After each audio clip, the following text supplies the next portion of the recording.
Even before the results were out, supporters of Nicaragua's presidential couple celebrated an election victory which by all accounts was a foregone conclusion. This election has infinite historic value because it took place without hatred, without confrontations and without deaths. Perhaps, but Sandinista revolution leader Daniel Ortega was swept in for a third consecutive term in an election that opposition parties excluded from the polls dismiss as a sham. The people of Nicaragua have said no to this farce, and we are committed to fight until the end, until we have new, free, fair and competitive elections, which our people deserve.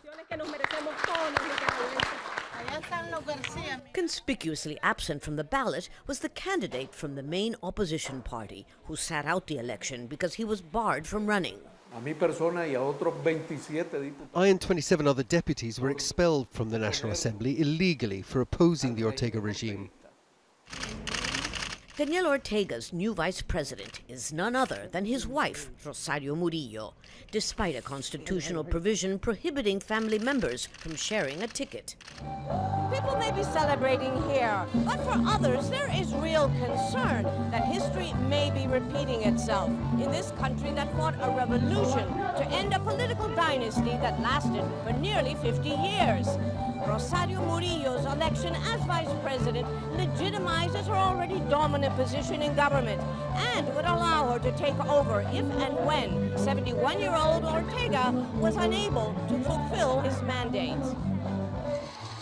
Many are willing to overlook Ortega's increasing control of the media and state institutions because of his popular aid programs, which until recently were generously bankrolled by Venezuela.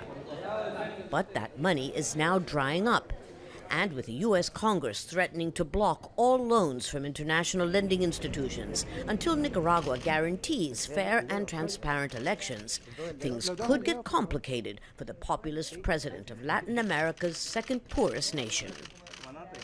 Lucia Newman, Al Jazeera, Managua.